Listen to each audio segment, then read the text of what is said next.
สวัสดีค่ะยินดีต้อนรับท่านผู้ชมทุกท่านเข้าสู่รายการเบิงแล้วรวย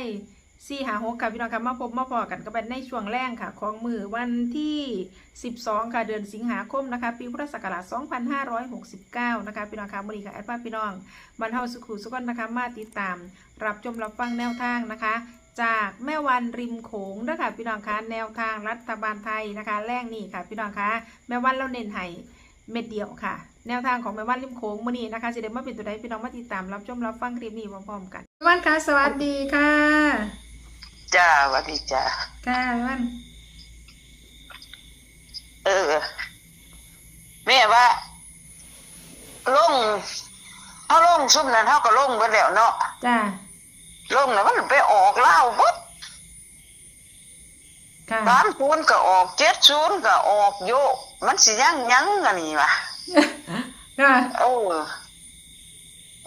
เป็นที่สังที่เฮาเฮ็ดไว้ซุ่นน่ะก็ออกบ่ได้บัดนี้แม่ก็เลยมาตั้งพระเขาคนแม่สิขึ้นไปเล่านะมาตั้งพระเขาเลยบัดนี้ย่ำคืนยาหนูมาค่ะยามาเพิ่นก็เลยว่ามาขอเทียนเขียวน้ำแม่ค่ะเทียนเหลืองบ่เอาจังได๋เทียนเขียวเพิ่นว่าค่ะเอาคันจังได๋เทียนเขียวก็ให้ถือแม่กว่าก็เลยว่าจังซี่แหละค่ะให้3ตัวตรงๆแม่คันจังได๋เทียนเขียวก็ฉันบ่มีเงินซื้อได้แม่ว่าจ้ะคันว่าเอาไทยก็แม่เอาไว้แล้วก็ลูกเอาไว้แล้วไปออกแต่ลาวเบิดป่ะค่ะแล้วก็เลยว่าตั้งขึ้นหน่อยไปเอาสีเขียวน่ะมาตั้งให้น้อยเพิ่นว่าค่ะแม่ก็เลยเอามาตั้งก่อนแม่สิไปอันหลวงพระบางนะค่ะมาตั้งแล้วนั่นขอเป็นตัวเลขแม่ว่าบ่ให้ออกลาวบ่ให้ออกหยังไดก็เลยว่าขอไทยคักๆนี่ค่ะสิเป็นบนเป็นลางก็บ่จักแต่ว่าขอเป็นตัวเลขค่ะให้เป็นน้ำซัดน้ำก็เฮ็ดให้เบิ่งให้มันตรงกันแม่ก็เลยเว้านำเพิ่นนี่เนาะค่ะปัญญาก็ได้จะให้อยู่ไปเอาเขียวมาเพิ่นว่าค่ะสิไปเอามาให้อยู่หั่นแหละก็เลยว่าสินะแม่ก็เลยลงมือมามันแม่ก็ไปเอาเทียนมาเนาะตื่นมาแม่เขาไปในเมืองซื้อเทียนมาตั้งไว้ค่ะซื้อเทียนมาตั้งเบิดทั้ง2เหล่มนะเพิ่นเอาให้เป็นเลขกุ้งเบิ่งแล้วรวยเลขกุ้งเลขกุ้งน่ะเพิ่นเฮ็ดเป็นตัวเลขนั่นมี1มี7เด็กก็เพิ่นสิบังแม่บ่ได้อะไรเพิ่นก็มาเฮ็ดเป็นเลข0ไว้ทางกลางค่ะแม่ก็เลยว่าตั้งใส่071บิ่งดู071ค่ะ071ในน้ำกุ้งมันมี7131ค่ะแต่มันบ่เป็น3มันเป็น7เพิ่นเฮ็ดเลข7ค่ะบัดนี้ย่อยลงมามันสิสุดเลยเพิ่นได้เฮ็ดเลข7ไว้ค่ะตัวนึงน่ะเฮ็ด7ใหญ่ตั้งไว้เลยเฮ็ดแบบใหญ่เลยค่ะบัดนี้ตัวนึงน่ะเฮ็ดคล้ายๆเลข1นั่นสั่นค่าของมือนี่แหละติดกับเลข7น่ะค่ะเพิ่นเอาอันเลข7ได้เฮ็ดเป็นปองเป็นเลข0นำเพิ่นสิบังแม่น่ะค่ะมาคล้องย่อยลงมาคล้องใส่เลข1นะค่ะก็แม่สิว่า1771นั่นเดียวนี้นะค่ะสิออกบ่จักแม่สรุปให้เลยเด้อค่ะสรุปโค้งสุดท้ายเลยกันมาอีกแม่ก็บ่ลงบ่หยังแม่สิเอาตัวนี้เลยให้ก็ให้บ่ให้ก็อย่าค่ะเพราะว่าซุ่มก่อนเฮาก็ลงเบิดแล้วแม่นบ่ค่ะแม่ก็ซื้อไว้เบิดแล้วก็บ่ได้ทนได้หยังดอกมันสิออกลาวออกหยังก็อย่าแม่ก็ซื้อไว้เบิดแล้วค่ะบัดนี้ตัวนี้แม่มาสรุปนี่คือเอา71ไว้เลยค่ะกลับเอาไผซื้อก็ขึ้นบนล่างกลับเอาเพิ่นก็บ่จักว่ามันจะเป็นบนหรือล่างแต่ว่าเราเฮ็ดเป็น3ตัวค่ะแต่เลข7กับเลข1นี่เพิ่นเฮ็ดเป็นเลข7แล้วเพิ่นสิเฮ็ดเป็นวงกลมจังหน่อยเพิ่นสิเอามา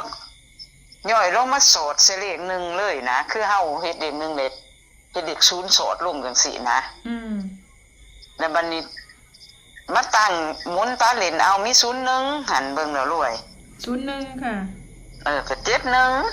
ค่ะเดี๋ยวก็11ถ้า72อันเป็น1เป็น1ก็ได้ค่ะเอา11กันไว้ค่ะย่านว่าเพิ่นมาเบิ่นน่ะนะค่ะเฮาได้ย่านเพิ่นบังเฮาเนาะเฮาก็เลยมันคือให้งามแท้อยากได้เทียนเขียวไปเก่ากันขอเอาให้นั่นให้โลดนะว่าจะไปออกลาวได้ก็เลยว่าอันเลยแม่ก็เลยสิสรุปซะบัดนี้นะจ้าสรุปอันนี้สรุปตัวนี้น่ะบ่แม่นของจักสิว่าแม่นอันนี้ย่ามาขอมันก็สิเป็นของย่าหั่นแหละว่าเนาะค่ะนั่นเพราะว่าย่าเราขอเทียนเฮานะค่ะแต่ของปู่นั่นเรานิ่งแล้วยังอยู่เราบ่เว้าบ่ยังถึงสิออกเราก็บ่มาเลยนั่นนะเราก็ซื้อเลยเพราะว่ามื้อนั้นของพญาครุฑมาแต่ทำน้องนอนมาหาแม่มาขอกินห่อเขาน่ะอัน30ห่อน่ะค่ะเพิ่นก็ให้เป็นตัวเลขน่ะเพิ่นเขียนให้แม่น่ะ045เนาะมาออกมื้อคืนก่อนหรือคืนนี้คืนก่อนเนาะคืนก่อนไปลาวเนาะค่ะว่าออกเลขราง6โต45ว่าแม่ก็เลยบ่จักแนวสิว่าก็เลยสรุปตรงนี้ซะนั่นเอ้ยได้ค่ะแม่ว่าค่ะบัดนี้คันสิฟันหรือบ่ฟันก็อย่าบ่ต้องลงเฮาเอาตัวนี้เนาะออกก็ออกไปเลยค่ะบ่ออกก็เสียไปเลยเต็งเลยนะแม่สิเต็ง71เลยนะ31แม่ก็สิลงไว้เพราะมันบ่มี3นะเดี๋ยวนี้มันมีแต่7กับ0กับ1ค่ะสมพ่อปู่เพิ่นมาก่อนๆที่เฮาลงคลิปนั่นค่ะแล้วบอกว่า1มาแรงรูด1เลยแล้วว่ะเพิ่นว่างวดนี้น่ะ1มาแรงรูด1เพิ่นว่าค่ะรูด1คันเว้าถึงว่าคันคือเพิ่นเฮ็ดไว้แน่นี่นะคะมันมาลัก1นี่01หั่นเด้เลขเนาะค่ะมันคันลัก0นี่คันว่า1มาแรงข่อยว่ามันมา01ค่ะเพราะว่าเฮาเบิ่งตามเทียนเฮาเนาะแต่ว่าเพิ่นสิออกบ่ออกก็บ่จักค่ะก็ลงใส่คลิปนี้แหละนะได้ค่ะแล้วมั้งคะจ้าไปเที่ยวกับมวลเพิ่นเผาไปเผามาเพิ่นก็มีตัวเพิ่นก็อาจารย์แล้วมั้งขอบคุณค่ะสวัสดีค่ะจ้าสวัสดีจ้าเอาตัวนี้ล่ะเอาออกก็ออกบ่ออกก็จบค่ะค่ะมันที่7117นี่แหละจ้า01ก็ลองเอาจ้าได้ค่ะจ้ากับ11อ่ะลองเอาจ้า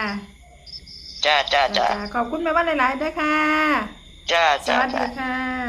สวัสดีเช่นกันสรุปแนวทางถ่ายคลิปนี้ค่ะพี่น้องคะแนวทางจากแม่วันริมโขงด้วยค่ะพี่น้องคะมื้อนี้นะคะย่านาคราชนะคะพี่น้องคะเลขน้ำกุ้งนะคะพี่น้องคะกาซิมี071นะคะพี่น้องคะ07171011131เน้นมื้อนี้แม่วันเราเน้น71นะคะตัวรองก็คือ01กับ11นะคะพี่น้องคะพี่น้องอย่าลืมนะคะแคปหน้าจอเอาไว้พร้อมด้วยค่ะแคปหน้าจอนะคะพี่น้องคะก็มีประมาณนี้นะคะสำหรับแนวทางจากแม่วันริมโขงนะคะพี่น้องอย่าลืมนะคะนำไปพิจารณาเบิ่งค่ะพี่น้องคะทางช่องนำเสนอเพื่อเป็นแนวทางคือเก่านะคะโปรดใช้วิจารณญาณในการรับชมรับฟังนะคะขอขอบคุณพี่น้องค่ะสำหรับการรับชมรับฟังนะคะขอขอบคุณสำหรับข้อมูลในคลิปนี้นะคะพี่น้องคะขอบคุณแนวทางจากแม่วันริมโขงค่ะสำหรับพี่น้องท่านใดที่เขามาเห็นคลิปนี้เป็นเทื่อแรกค่ะพี่น้องคะถ้าไม่อยากสิพลาดกับแนวทางเด็ดๆแบบนี้นะคะพี่น้องคะเขามาแล้วก็อย่าลืมเด้อค่ะพี่น้องคะฝากกดติดตามนะคะกดไลค์กดแชร์นะคะกดกระดิ่งแจ้งเตือนทั้งหมดนะคะเพื่อที่จะได้บ่พลาดทุกคลิปทุกข่าวสารแนวทางจากทางรายการเนาะค่ะพี่น้องคะเอาสำหรับคลิปนี้นะคะพี่น้องแนวทางจากแม่วันริมโขงนะคะพี่น้องคะแนวทางรัฐบาลไทยเนาะค่ะเนาะแรงนี่กับมีเพียงซ้ำนี่ค่ะพี่น้องแอกสิได้ขอตัวลาพี่น้องมาเท่าสุขุสุขนไปก่อนนะคะเอาไว้พอกันไม่ก็ไปได้คลิปหนานะคะพี่น้องคะสำหรับคลิปนี้สวัสดีค่ะ